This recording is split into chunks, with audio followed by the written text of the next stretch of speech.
보겠습니다. 열왕기상 12장 21절부터 보겠습니다. 21절부터 33절까지 마지막 33절까지 보겠습니다.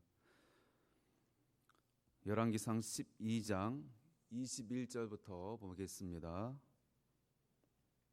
구약 535쪽 열왕기상 12장 21절로 마지막 33절까지 우리 같이 보겠습니다. 르호보암이 예루살렘에 이르러 유다 온 족속과 베냐민 지파를 모으니 택한 용사가 18만 명이라 이스라엘 족속과 싸워 나라를 회복하여 솔로몬의 아들 르호보암에게 돌리려 하더니 하나님의 말씀이 하나님의 사람 스마야에게 임하여 이르시되 솔로몬의 아들 유다 왕 르호보암과 유다와 베냐민 온 족속과 또 그 남은 백성에게 말하여 이르기를 여호와의 말씀이 너희는 올라가지 말라 너희 형제 이스라엘 자손과 싸우지 말고 각기 집으로 돌아가라 이 일이 나로 말미암아 난 것이라 하셨다 하라 하신지라 그들이 여호와의 말씀을 듣고 그 말씀을 따라 돌아갔더라. 여로보암이 에브라임 삼지에 세겜을 건축하고 거기서 살며 또 거기서 나가서 분회를 건축하고 그의 마음에 이르기를 스스로 이르기를 나라가 이제 다윗의 집으로 돌아가리로다. 만일 이 백성이 예루살렘에 있는 여호와의 성전에 제사를 드리고자 하여 올라가면 이 백성의 마음이 유다 왕 된 그들의 주 르호보암에게로 돌아가서 나를 죽이고 유다의 왕 르호보암에게로 돌아가리로다 하고 이에 계획하고 두 금송아지를 만들고 무리에게 말하기를 너희가 다시는 예루살렘에 올라갈 것이 없도다. 이스라엘아 이는 너희를 애굽 땅에서 인도하여 올린 너희의 신들이라 하고 하나는 베델에 두고 하나는 단에 둔지라. 이 일이 죄가 되었으니 이는 백성들이 단까지 가서 그 하나에게 경배함이더라. 그가 또 산당들을 짓고 레위 자손 아닌 보통 백성으로 제사장을 삼고 여덟째 달 곧 그 달 15째 날로 절기를 정하여 유다의 절기와 비슷하게 하고 제단에 올라가되 베델에서 그와 같이 행하여 그가 만든 송아지에게 제사를 드렸으며 그가 지은 산당의 제사장을 베델에서 세웠더라. 그가 자기 마음대로 정한 달 곧 8째 달 15째 날로 이스라엘 자손을 위하여 절기를 정하고 베델에 쌓은 제단에 올라가서 분향하였더라. 아멘. 오늘 본문은 이제 이스라엘이 둘로 나뉘게 된 그러한 이야기입니다. 첫 번째로 남쪽 유다의 르호보암에 대해서 오늘 본문을 중심으로 잠깐 보겠습니다. 솔로몬의 왕 이 르호보암은 어리석은 선택을 함으로 인하여서 이제 나라가 남과 북으로 나뉘어지는 그러한 결과를 낳게 되었습니다. 이 르호보암의 선택 가운데에 잘못된 선택이 무엇이었습니까? 우리가 지난번에 살펴본 대로 이 르호보암이 아버지 솔로몬처럼 초창기 솔로몬처럼 하나님의 지혜를 구해서 하늘의 뜻을 구해서 바른 선택을 하였다라면 좋았을 것인데 이 르호보암이 잘못된 선택을 하였습니다. 즉 어리석은 선택을 하였습니다. 그 어리석은 선택이 무엇입니까? 하나님을 경외하고 연륜과 경륜이 있는 장로들의 말을 듣지 아니하고 자기 귀에 듣기 좋은 대로 권모와 술수가 가득 찬 이 세상에 그 어리석은 지혜로 가득 찬 자들의 젊은 자들의 말을 들음으로 인하여서 결국 그것이 하나님의 마음에 합하지 못함으로 인하여 나라가 나뉘어지는 그런 결과가 되었다라는 것입니다. 그런 일들 가운데에 이제 북쪽 지파 사람들이 반란을 일으키게 되어지는 그런 모습 가운데에 이 르호보암이 군사를 모집하게 되어집니다. 오늘 21절의 그 내용인데요. 다시 한번 보겠습니다. 르호보암이 예루살렘에 이르러 유다 온 족속과 베냐민 지파를 모으니 택한 용사가 18만 명이라 이스라엘 족속과 싸워 나라를 회복하여 솔로몬의 아들 르호보암에게 돌리려 하더니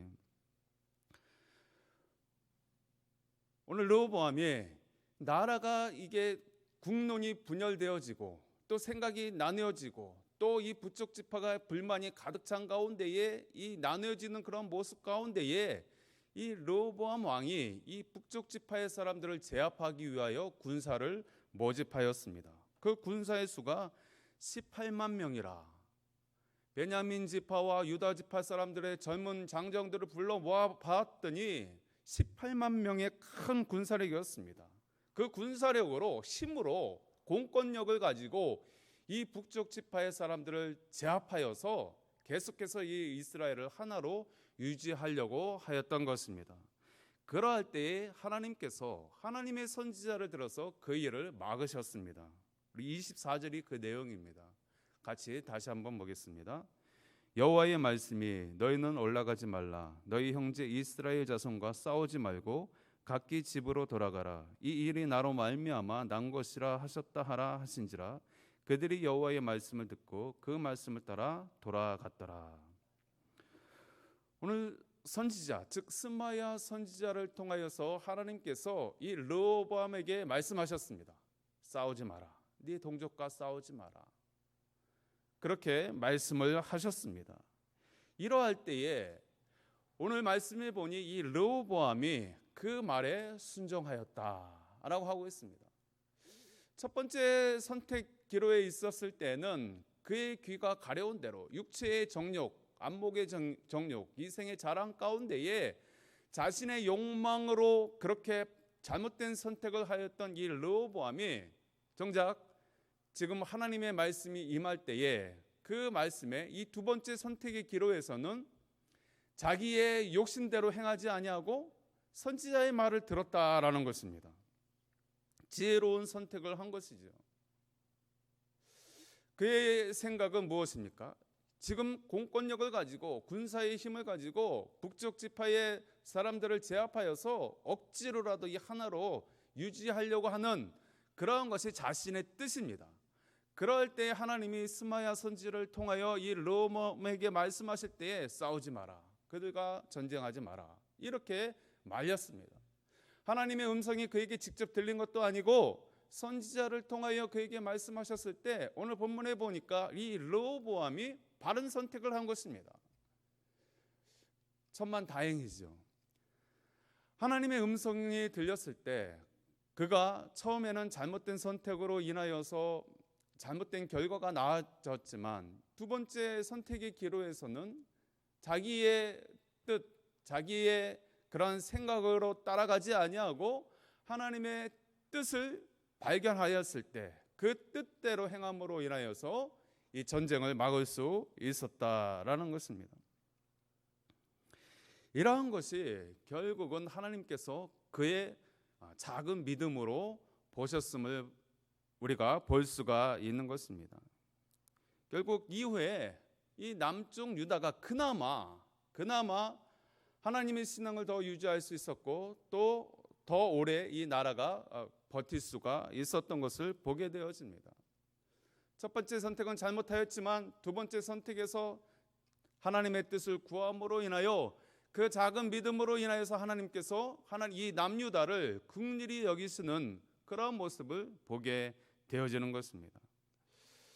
우리는 살아가면서 하나님의 뜻을 구해야 할 때가 참으로 많이 있습니다. 순간순간 우리가 또 중요한 결정을 해야 될 때 하늘의 뜻을 구합니다. 그런데 어떠합니까? 우리가 하나님의 뜻을 구한다고 기도하고 엎드리다가 결국은 나의 뜻대로 내 마음이 가는 대로 그렇게 결정하는 것이 참으로 많이 있습니다. 기도도 중요하지만 우리가 말씀을 집중해야 합니다. 하나님의 말씀 가운데에 내가 이 중요한 선택의 기로에서 이것이 하나님이 기뻐하시는 뜻인가 그렇지 않은가를 우리가 잘 분별해야 합니다.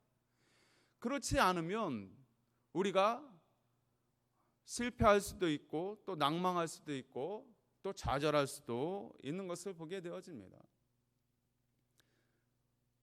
기도와 말씀이 같이 가야 하는 것입니다. 우리가 기도할 때에 우리의 욕심을 따라 기도하는 것이 너무나 많은 것입니다. 그래서 사람들이 실망합니다. 기도를 열심히 한 상태에서 어떤 결정을 하는데 그것이 정작 하늘의 뜻이 아니고 자기의 욕심을 따라 구함으로 인하여, 자기의 정욕을 구함으로 인하여 자기가 결정을 해놓고 그 결정대로 온전하게 되어지지 아니할 때에 하늘을 원망하더라는 것입니다. 그런 것들이 너무나 부지기수로 많이 있습니다. 스스로 속이는 것입니다. 우리가 기도할 때에 놓치지 말아야 하는 것은 하늘의 뜻인 것입니다. 우리의 욕심, 우리의 정욕을 따라 구하는 것이 아니라 하나님의 뜻을 구해야 하는 것이 중요한 것입니다. 그래서 말씀이 중요합니다. 말씀이 하나님의 뜻이 어디에 있는지 잘 분별하여서 우리가 기도하는 것이 중요합니다. 그리고 그때의 바른 선택을 우리가 할 수 있는 것입니다. 오늘 우리가 이 자리에 있는 것, 그리고 그나마 우리가 은혜 가운데 사는 것, 하나님께서 이 르호보암이 첫 번째는 바른 선택을 하지 못함으로, 어리석은 결정을 함으로 인하여서 그릇된 그러한 모습들이 나타났지만, 그러나 두 번째 기회 가운데에 그가 하늘의 뜻을 구함으로 인하여 그나마 하나님이 그 작은 믿음을 어여쁘게 여기셨다라는 것입니다. 오늘 우리들도 마찬가지입니다. 우리가 인생을 살 때에 좌충우돌 넘어지고 주의 뜻을 배반하고 우리 마음대로 살아갈 때가 많이 있습니다. 그럴 때 하나님께서 무엇을 보십니까? 그나마 우리의 작은 믿음, 그 전에 일전에 너가 네 뜻을 구하지 아니하고 하늘의 뜻을 구하여서 믿음으로 행했던 그 모습을 보시고 하나님이 긍휼을 베푸시더라는 것입니다. 오늘 두 번째로 우리가 살펴볼 것은 여로보암, 즉 이 북이스라엘의 여로보암입니다. 오늘 이 북이스라엘의 초대 왕으로 여로보암이 선택이 되었습니다. 하나님은 일찍이 그에게 나타나셔서 그가 비록 왕족 출신은 아니지만 북이스라엘의 왕이 될 것을 말씀하셨습니다. 그리고 약속도 주셨습니다. 비록 너는 왕족 출신이 아니지만 네가 내 뜻을 구하고 바르게 다윗처럼 솔로몬의 초반부처럼 그렇게 행하면 내가 너에게 복을 주리라 약속을 주셨습니다. 언약을 주셨습니다. 그런데 이 여로보암은 그 근본이 너무 얕아서인지 어쩐지는 모르겠지만 자신이 왕이 된 그 부분에 대해서 너무 우쭐대었습니다. 인간의 지혜로 이 북이스라엘을 자기의 나라를 세워보겠다고 온갖 열심을 다하는 것입니다. 인간의 지혜를 짜내기 시작하는 것입니다. 이후에 정신없이 이 북이스라엘에 기초를 놓고 있습니다. 수도를 건설하고 또 브누엘이라고 하는 군사 요충지를 정비하고 또 오늘 신앙적으로 또 여러 가지 일들을 행하는 모습을 오늘 말씀을 통해서 보게 되어집니다. 그러나 그 신앙적인 부분에 있어서 이 여로보암이 건드리지 말아야 할 것을 건드리고 만 것입니다. 우리 먼저 27절의 말씀을 보겠습니다. 27절 말씀 같이 보겠습니다. 만일 이 백성이 예루살렘에 있는 여호와의 성전에 제사를 드리고자 하여 올라가면 이 백성의 마음이 유다 왕 된 그들의 주 르호보암에게로 돌아가서 나를 죽이고 유다의 왕 르호보암에게로 돌아가리로다 하고. 지금 이 여로보암은 이 신앙적인 면에 있어서도 지금 정략적으로 정치적으로 이것을 해석을 하고 있는 것입니다. 이스라엘은 여호와 하나님을 섬기는 언약 공동체입니다. 그리고 하나님의 성전을 늘 사모하고 성전 중심에 그리고 말씀 중심에 그런 공동체를 이루고 있는 나라입니다. 그런데 이 여로보암이 이것을 정치적으로 지금 해석을 하고 있습니다. 지금 이 백성이 지금 이제 나라가 남유다와 북이스라엘로 나뉘게 되어지는데 이 남유다 예루살렘이 남유다에 속해 있는데 이 예루살렘에 성전이 지어져 있으므로 백성들이 이 성전을 계속해서 사모하고 성전으로 그 예루살렘으로 마음이 빼앗기게 되어지면 결국은 나 여로보암보다는 저 남유다의 르호보암을 선택할 것이 아니냐, 이렇게 정략적으로 판단을 하게 되어지는 것입니다.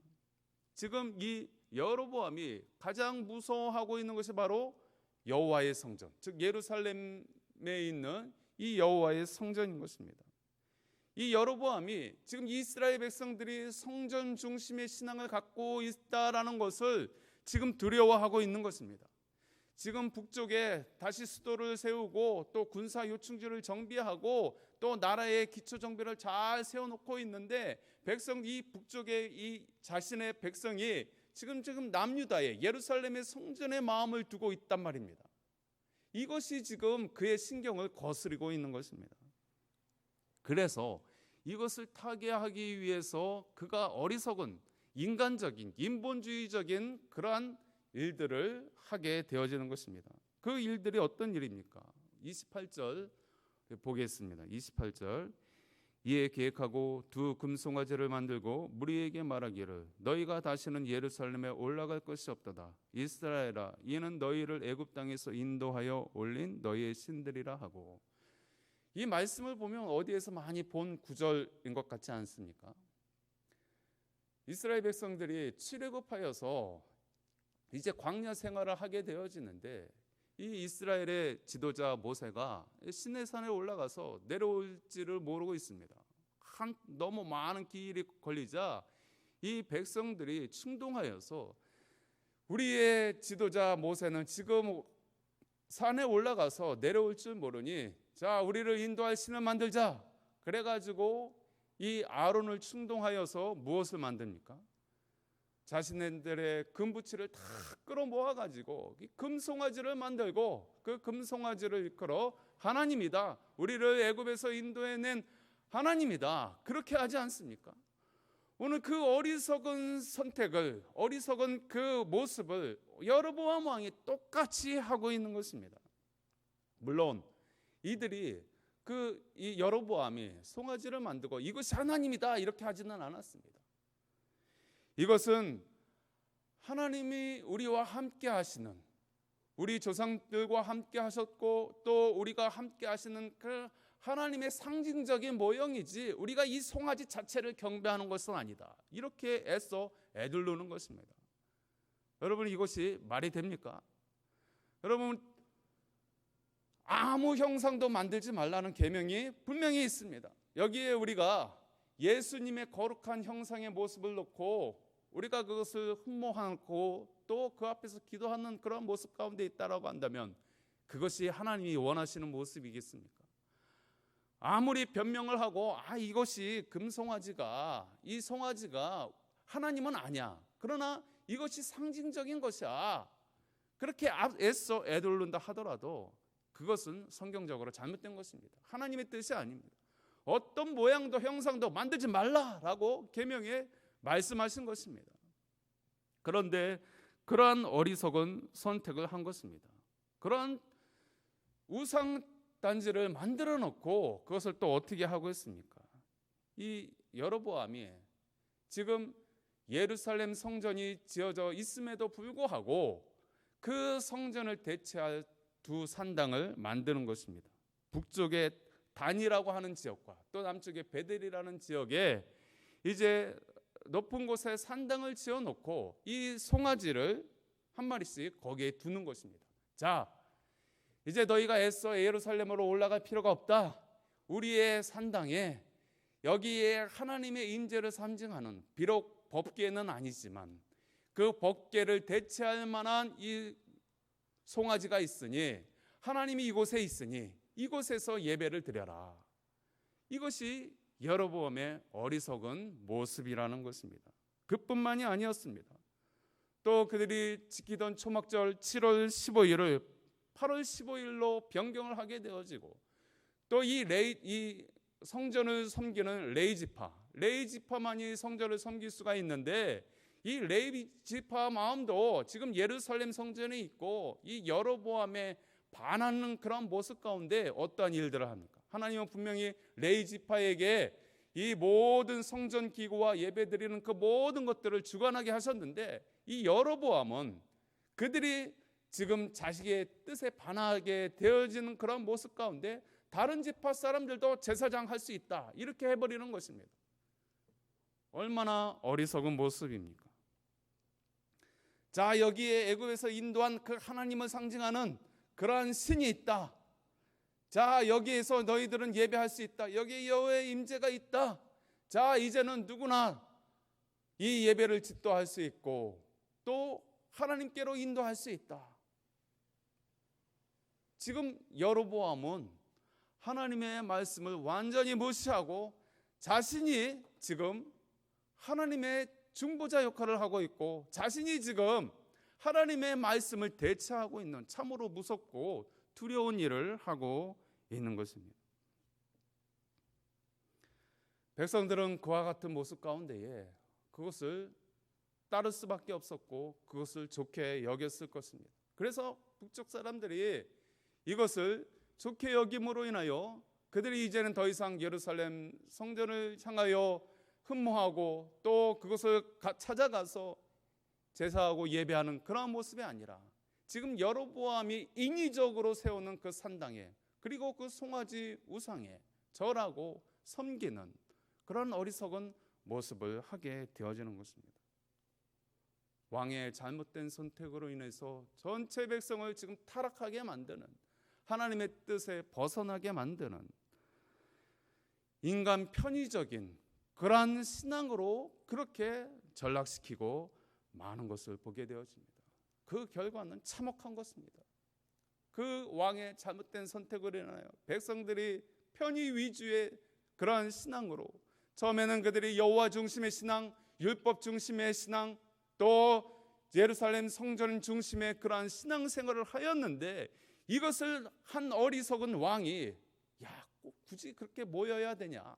굳이 교회 모여야 되냐? 얼마든지 온라인 예배, 비대면 예배. 지금 이 코로나가 창궐하는데 그렇게 안 해도 돼. 코로나를 핑계로 해서 성전 예배를 폐합니다. 교회 중심 예배, 주의 몸된 교회 중심의 예배를 폐하고 있는 것입니다. 말씀 굳이 그 고리탈분한 이 말씀대로 다 해야 돼? 그럴 필요 없어. 너가 좋아하는 말씀 구절만 있고 그 말씀만 지키면 되고 선택 사양이야. 굳이 그렇게까지 할 필요가 없는 것이야. 우리 인간 편하게 하는 인본주의적인 그런 모습 가운데 우리의 신앙을 망가뜨리는 그런 일들이 얼마나 많이 행해지고 있습니까? 깨어나야 하는 것입니다. 한 왕의 어리석은 그런 선택으로 인하여 백성들이 몰락하고 나라가 망하는 그러한 모습들이 오늘날에도 계속해서 이루어지고 있는 것입니다. 오늘 많은 신앙인들이 코로나 사태를 핑계로 빙자하여서 자기 편의적인 신앙생활을 하고 있습니다.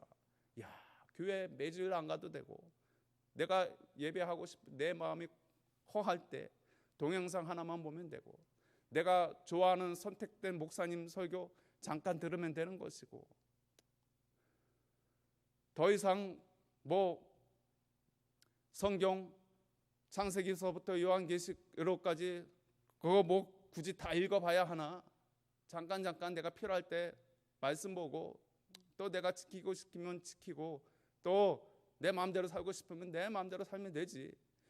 여러분, 세상은 계속해서 제도를 통하여 또 정치 권력을 통하여 이 세상 풍조를 통하여 우리의 신앙을 완전히 지금 나락으로 떨어뜨리고 있다는 것을 알아야 하는 것입니다. 여러분, 그 결과는 왕 하나만 망하는 것이 아니라 백성 전체가 핍절하게 되어지고 다른 나라의 포로로 이끌려가서 피눈물을 쏟는 그런 일들이 벌어지게 되어지는 것입니다. 우리는 이러할 때에 정신을 차려야 하는 것입니다. 위정자들이 나라를 지키는 것이 아니라 정말 백성들이 바로 정신을 차려서 깨어 근신하여 기도할 때에 우리의 신앙을 바로 세울 때에 나라가 지켜지는 것입니다. 오늘 말씀에 둘로 나뉘어진 이스라엘 왕들의 모습을 살펴보았습니다. 남유다의 르호보암 왕은 비록 처음에는 잘못된 어리석은 선택으로 인하여 이 나라가 두 쪽이 나게 되어지는 어마어마한 일들이 벌어졌지만 그러나 그가 이후에는 바른 선택을 하고 하나님의 뜻을 구함으로 인하여서 순종의 길을 감으로 인하여서 그나마 하나님의 긍휼하심과 불쌍히 여김을 받았다라는 것입니다. 그러나 그것도 오래가지 못했습니다. 계속해서 주의 뜻을 구하고 신앙을 지켰더라면 하나님이 지켜주셨을 것인데 그것이 결코 오래가지 못한 모습을 보게 되어집니다. 북이스라엘의 모습이 어떠합니까? 이 한 왕의 잘못된 선택, 인간적인 모습, 인위적으로 인간 편의 위주의 말씀을 해석하고 인간 편의 위주로 신앙을 왜곡하고 예배를 엎어버리고 그리고 하나님 대신 우상으로 대체하고 말씀을 깡그리 무시하는 그러한 모습 속에서 하나님의 진노를 살 수밖에 없었다라고 하는 사실을 우리는 다시 한번 말씀을 통해서 보게 되어집니다. 사랑하는 성도 여러분, 우리는 주의 긍휼함을 입었습니다. 주의 불쌍히 여김을 받았습니다. 우리의 모습도 하나님 보실 때 우리가 어리석은 선택을 할 때가 많이 있고 죄 지을 때도 많이 있고 그리고 하나님 보실 때 연약한 모습이 많이 있습니다. 그럼에도 불구하고 하나님이 나의 작은 믿음, 그나마 지금 믿음으로 이 자리에 나와서 예배하고 있고 믿음으로 살려고 발버둥 치는 그 모습 가운데 하나님의 긍휼이 계속해서 유지되고 있는 것을 우리가 감사히 여겨야 할 것입니다. 그리고 오늘날 이 세대, 이 세상 풍조 가운데 이 여로보암 왕의 정책처럼 계속해서 교회를 파괴하고 주의 말씀을 왜곡하게 만들고 하나님이 아닌 다른 우상으로 대체하려고 하는 그 모든 시도들 가운데에 우리 믿는 자들마저도 거기에 현혹되어서 북이스라엘 백성들이 처음에는 성전을 그리워하고 성전 중심의 생활을 하고 율법 중심의 하나님 중심의 생활을 했다가 왕의 잘못된 그러한 결정과 제도권 안에서 바꿔놓은 그러한 것들 때문에 거기에 현혹되어서 그들의 신앙이 완전히 타락되어서 멸망의 길을 갈 수밖에 없었던 것을 우리가 다시 한번 생각해 보면서 우리의 모토가 무엇입니까? 세상이 어떠하든지 우리는 하나님 중심, 말씀 중심, 교회 중심, 이것을 우리는 항상 기억해야 하는 거죠. 이 세 가지를 기억하고 이 안에서 우리가 참 자유함을 얻고 승리할 수 있는 저와 여러분들 되기를 소망합니다. 하나님